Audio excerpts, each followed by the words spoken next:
Question of the day for those of you who are in the CMS and not in the CMS or just designers. What's your favorite Chrome extension for design or for marketing or just for life? I'm going to go through some of my favorites today, but would love to know Chrome extensions that are lifesavers for you or that you love to use all the time. We are always looking for new tips and tricks around here. So drop it in the chat. We want to know.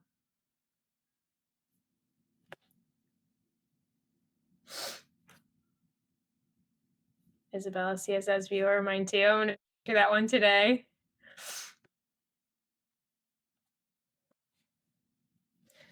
Solomon, thanks for joining. We love a good HubSpot CMS certification. If you are not HubSpot CMS for Marketers certified, I'd recommend making that happen. It's a free course within the HubSpot Academy. It's a great one to have, especially if you're using the HubSpot CMS. All right, it's 4:01, so I'm going to go ahead and dive right in. I am your solo presenter today. My co-host Gabriel is not here, but I'm Megan Sullivan. I am the creative director for Nextiny Marketing. We are a Diamond HubSpot partner agency, and we help to put on the HubSpot CMS for marketers office hours as well as study groups. So we help to host these events. A little bit about me. I have been working for 6 years now, a little over 6 years in the HubSpot CMS. I've put probably close to 100 CMS websites built and launched. I am passionate about data-driven design and user experience, and we're really big fans of StoryBrand and the StoryBrand methodology around here. So I'm sure you will hear about that. If you have been to any of our recent office hours, you have heard a bunch about StoryBrand. But thank you guys for joining us on your Thursday afternoon, hoping that you get some good tips and tricks out of today's CMS for Marketers office hours. What is CMS for Marketers office hours? And here's the agenda. And this actually I have not updated from last week. We're not talking about smart content, but we did talk about smart content last month. So if you missed that, go rewatch it. Today, we're just going to be talking about some quick wins that you can do today to help improve your website. Some of them will be whether or not you're hosted in the CMS, but a lot of them will be HubSpot CMS focused as well. What is the HubSpot CMS for Marketers study group and office hours? This is your first time here, thank you for joining us. Basically, we have these office hours which run around once a month or once every 4 weeks. And the intention is just 30 minutes for us to learn from each other, for us to share tips and tricks of how to get the most out of the HubSpot CMS. We also help to facilitate alongside of HubSpot the CMS for Marketers study group. So if you're not already a part of the study group, I'd recommend joining. It's an awesome place just to add in if you have any questions, if you have things that you are doing within the HubSpot CMS that's working well for you. If you have pages or insights that are performing well, we love to learn and grow from each other and help each other become better marketers within the CMS. So join the study group if you're not already. I think I have a link to it, or maybe someone can pop a link into the chat for the CMS Marketers study group. HubSpot CMS, I'm not sure how many of you guys attended HubSpot's Inbound this year, but they did announce some of the HubSpot CMS updates that are already live within the CMS, and then sort of their product roadmap for what they plan to do to the CMS. So I will put a link in the chat for where I got this screenshot. This is just a slide of the CMS product recap that was presented at Inbound. So some of the things we're excited about and have been excited about inside the CMS are the blog import. They've updated the blog import to make this really easy and seamless, especially if you're moving blogs from WordPress or another platform into the HubSpot blog platform. They have smart content and smart copy moving now, which is awesome. We also love themes, which is an update that was done in 2020. A ton of new themes in the HubSpot marketplace to check out if you have not checked them out yet. And also go to that link, hubspot.com/new, to see, I think there's some videos that walk through all of the CMS updates that were announced this year at Inbound. So if you guys are looking for inspiration, if you're looking for what people are doing that's cool inside of the HubSpot CMS, and you have not already visited hubspot.com/inspire. I'm going to pop the link in the chat now. This is a HubSpot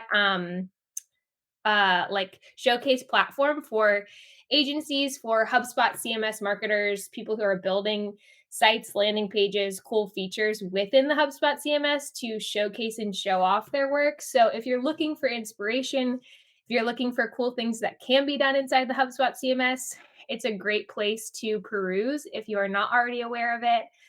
Or if you are building out cool things and you want to feature them, you can submit a project to HubSpot Inspire and get your new site or landing page or cool feature promoted on the Inspire um, platform. So check it out if you haven't already. Today I'm going to go through some of my favorite Chrome extensions, and then we're going to talk about just some quick wins that you can do today, tomorrow, this week to improve your HubSpot CMS website and or landing pages, content you have hosted inside the CMS. This is what Isabella, I think you had mentioned.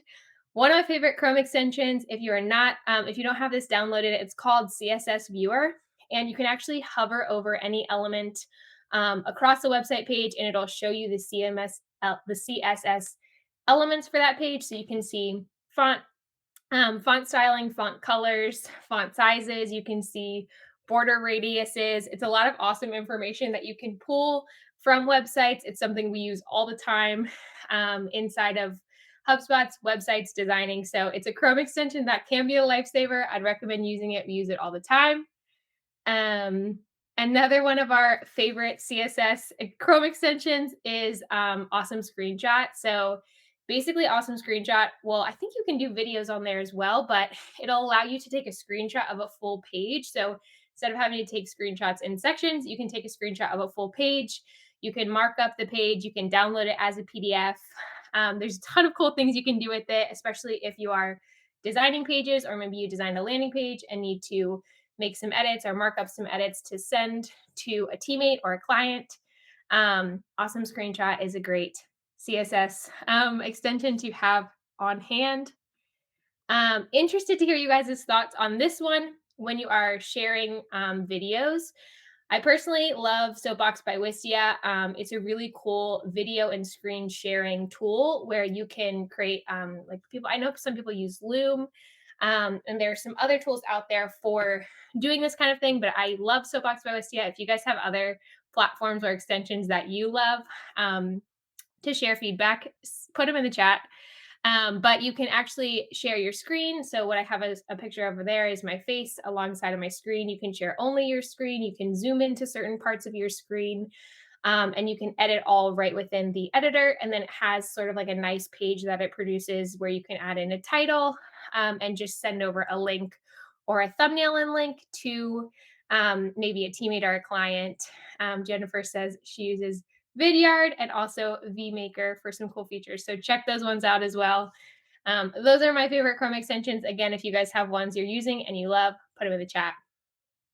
So today I'm going to get into some quick wins. If you guys are in the HubSpot CMS, some of these you'll be able to use regardless that you can do today for your website. So number one, grade your website. This is a HubSpot tool. There are a couple different tools you can use to get a grade for your website. Basically, there are a couple different areas where your website will be graded. I'm going to put the link in the chat right now. This is a HubSpot tool for getting a score for your website. So basically, it'll tell you from performance. So there are a couple different metrics, SEO, and then it will tell you quality, security. So it'll give you a grade based on how well your site is performing. So if you have really large images, if you have a lot of load speed, some of the things that will come out in your website grader might be a little more technical. So there might be some things that are more developer friendly. But having a site that's really fast, that performs well on mobile, that has the right kind of tap targets, and also has your SEO set up for success, this can be a really good starting point to kind of get a feel of some of those little elements on your site that can go a long way. So making sure all your images are sized correctly so your site's loading really fast, making sure your site's set up well for mobile, making sure you have the simple SEO elements set up on your site so your images have alt text, your page title, your pages have page titles, meta descriptions, all of that. HubSpot makes that really easy for you when you're inside of the page editor, but grading your website is a great thing that you can do right now to have a quick win and see how your website's stacking up against competition and against best practices. So do that. There's some other ways to grade and fix your website. Pingdom has a website speed test where you can test how fast your website is. It has a free version where you can see like which specific images or elements on your page are actually slowing down your page load speed. Google Page Speed Insights, you definitely want to be in Google's good graces when it comes to how fast your website is loading. So run a Google Page Speed Insight test on your site, and then most of these tests will give you tangible ways where you can fix or edit any of the elements that maybe you have, like I said, elements that are loading too large, or maybe some script that's getting in the way, or maybe duplicated script, etc. And it makes a big impact, these small little changes, because it really affects how your site performs, how Google ranks your site. If you have a really slow loading site, you're going to get pinged for that in search engines, which you don't want to do. SEO tools like Moz to see how your SEO range is stacking up. Moz also has a ton of free tools that I would recommend checking out as far as improving your website, your site speed, your SEO elements, making sure you have all of those little technical pieces set up for success. If you find you have images that are too large, there are a ton of awesome image compressors online as well that you can just run your images through that will automatically compress them, and then you can re-upload them without losing too much or sacrificing too much of that image quality there. I will make sure that all of these links get included in the follow-up email that I send after this workshop. So you'll be able to access all of these things that I'm sending over, all these cool tools. I'll make sure you get a link for all of them. Next quick win that you can do today for your site is run an SEO scan. So if your site is inside of HubSpot, you actually have access to a really awesome SEO scanner that HubSpot will run on all of the URLs that you have hosted in HubSpot. So we would recommend doing it every 30 to 60 days, and this will keep your scans up to date. The really cool thing about this SEO scanner is that you can filter it by high priority and low technical difficulty. So you can also rate it by high priority and high technical difficulty if you are someone who is a little bit more developer friendly. But you can start by saying, okay, show me the highest priority issues that have the lowest technical difficulty to implement, and start by just fixing all of those on your pages. And it will go a long way if you have your SEO set up correctly on your site. So, quick win if you haven't already done this or you haven't done it in a long time. Run an SEO scan on your site, see how your site's performing from an SEO perspective. Start with those high level items with low difficulty, and start making those changes. And that again is just right within your HubSpot portal. Um, Third quick win, and this one you've heard me say a ton if you have been to these workshops. But if you have not optimized your main navigation menu at the top right of your website, as well as the top center of your website for a direct call to action, I would recommend doing that right now. We've done this for countless sites and seen crazy successes just from making that small tweak where the sales team is getting crazy sales qualified leads because we've created this obvious invitation for prospects to do business with you on your site. So a lot of times you'll get to a site and the first step is maybe contact us, or they have to go digging for a phone number, or you're not really sure. There's no invitation for how I actually start to do business with you. Whatever that first step is in your sales cycle, create a really specific, clear landing page that speaks to that first step. So in this example, it's register now. So this is for a story brand workshop, which is where some of this methodology comes from. If you don't already have this first obvious invitation on your site, adding this makes a big impact. It reduces calories for me as a user. If I'm ready to do business with you and I don't have a clear way to take that first step on your site, you're losing my business. You're increasing the calories that I have to spend to figure out how to get started with your service or product. Um, some pro tips for this call to action: make it really clear. Don't be cutesy. So buy now, register today, sign up, get a quote, schedule an appointment. Whatever that first step is, create that clear experience. Number two, don't switch your language up on this. So, a lot of times, if your first step is maybe schedule a consultation, people will say, schedule a consultation, let's chat, get started. What you're doing there is you're burning my calories by having to figure out what's the difference between all of these different buttons. So, what's going to happen if I click schedule a consultation versus let's chat? Keep this direct call to action really consistent across all of your pages so that I know where to go and what to take that first step, and there's not confusion for me on what to click. Your brain has to see something 8 times in order to register it. So use that to your advantage by reinforcing, hey, when you're ready to do business with me, this is the first step you take. So if you do not have this already implemented, in the top right of your main menu and in somewhere above the fold, on your homepage, go make that change right now and see the difference it makes. Start to measure um, the impact of adding a direct call to action on your site. Quick win number three. And I think I just went through some of these pro tips, but keep it consistent, clear and direct messaging, top right and center, repeat it often. And then this is a tip that we use personally. Create a different hierarchy for that direct call to action versus what we call transitional or maybe more top of the funnel call to action. So maybe you have your buy now button or your main schedule consultation. The goal of users on your website is to get them to take this action to buy your product, to get a quote, to get a demo. Keep that maybe in, you know, in this example, I got it in bright orange. Your other call to actions on your site. So maybe you have an ebook, maybe you have a webinar, maybe you have some brochures for download. Create some visual hierarchy between the two so that I, as a user, know, hey, this is an option I can take. If I'm not quite ready to hit that buy now button, but I still want to learn more or engage or further nurture myself down your funnel, I can watch this video or I can download this brochure or I can subscribe to your newsletter. Creating that hierarchy, keeping that main call to action consistent, same color, same font styling, same button styling across the entire site is just going to increase that repetitive. Okay, I know that when I'm ready to buy now, this is the step that I'm going to take.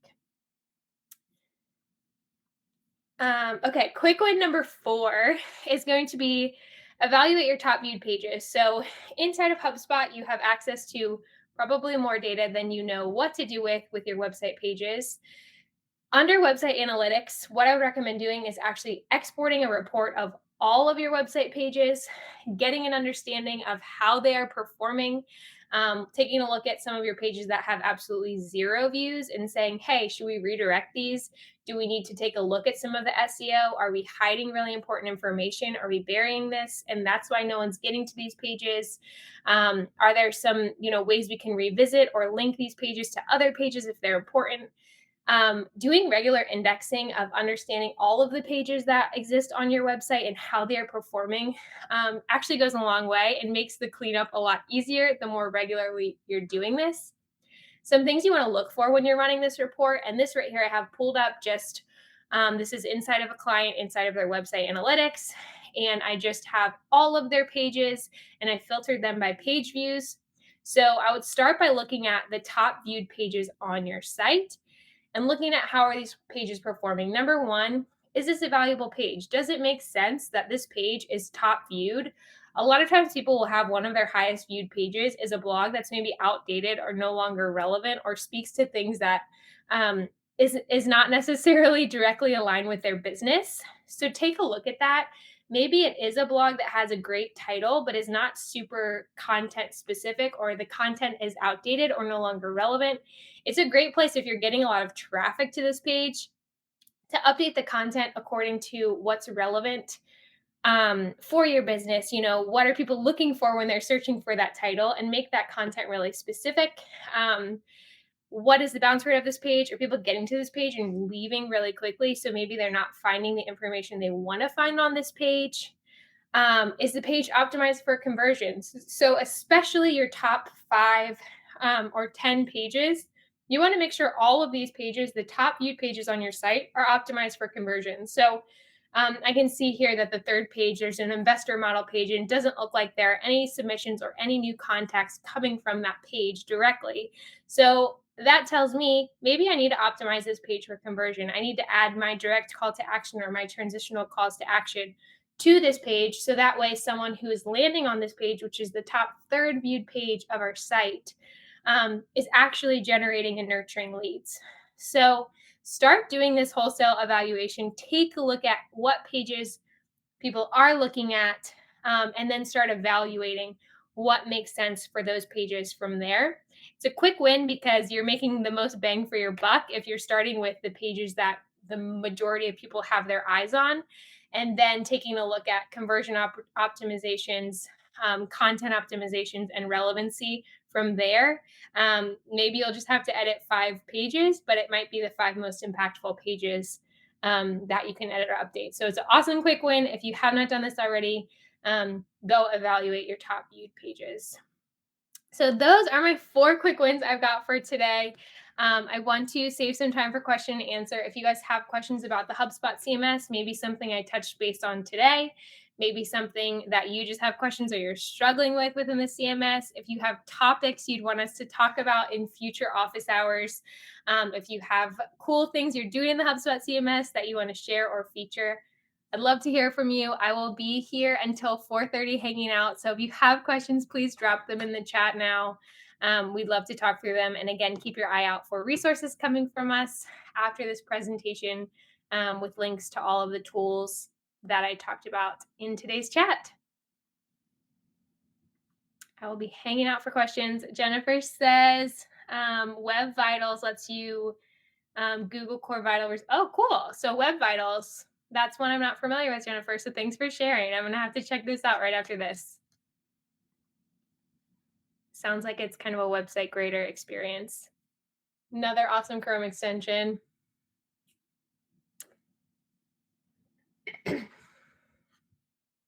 Love to hear some questions from you guys. If you have any, pop them in the chat or unmute yourself and go ahead and ask them.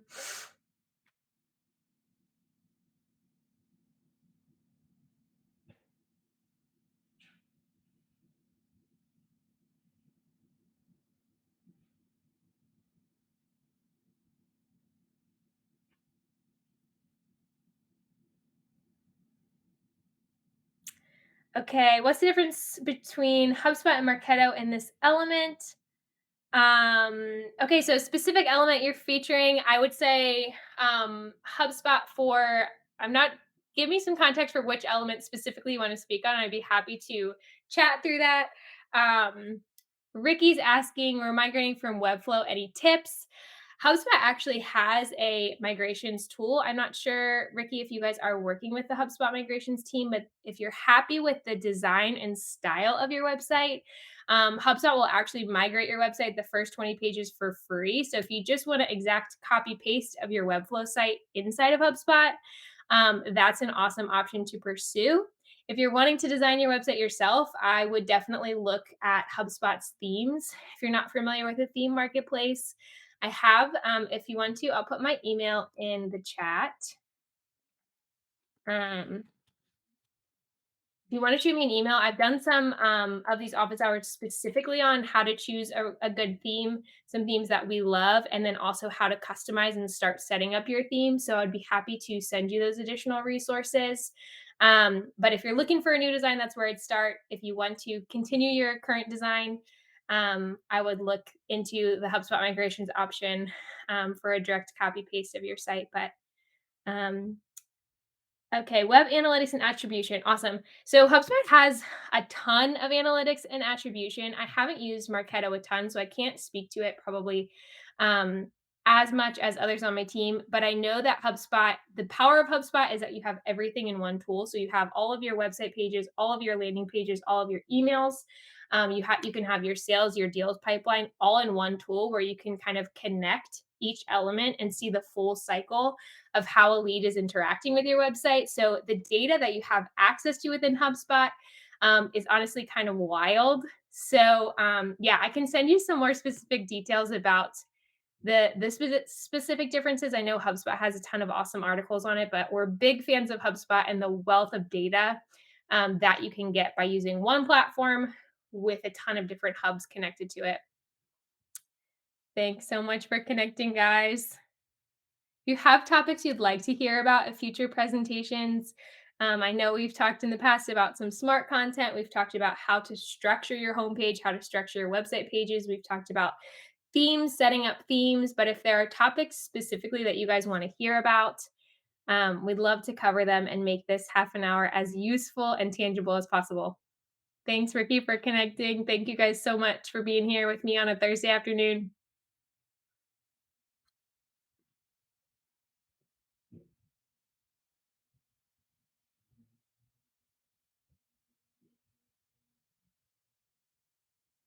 I'll stay and hang out for the next little bit. We got some stragglers. Thank you guys so much for being here.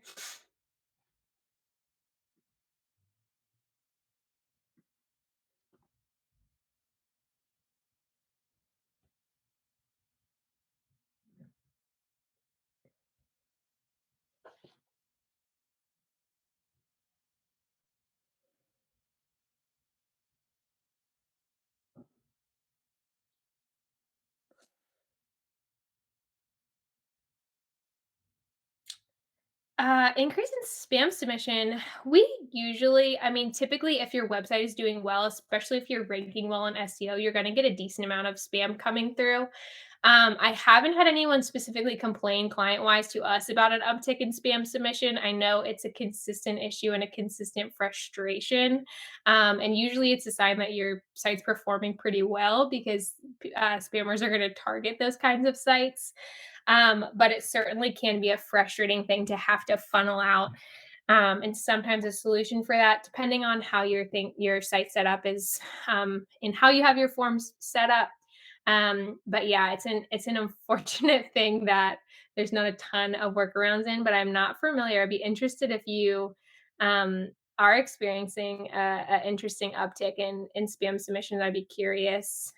I'd be curious. Yeah, and there actually are a ton of cool like in cycle, and there are different tools that you can use to actually clean up some of that data. So if you have messy data to begin with, or if you have a ton of spam elements inside of your data, there's actually some cool tools that you can run your data through. Some of them are HubSpot integrations, some of them are not. To help clean up some of that. So maybe if an email address is flagged as spam, I'll again um, pop my email address in here. Send me an email about this specifically, and I can send you some of our resources for what tools we recommend using to clean up your data. Because InCycle is the main one we use, but I know there are a couple others that might be helpful for you. Getting clean data is always a struggle and is an important thing to have. So, yeah, connect with me. I'd love to give you more tips there. Thanks for joining, Eva. Awesome. Well, thank you guys for being here today, and we will see you next time.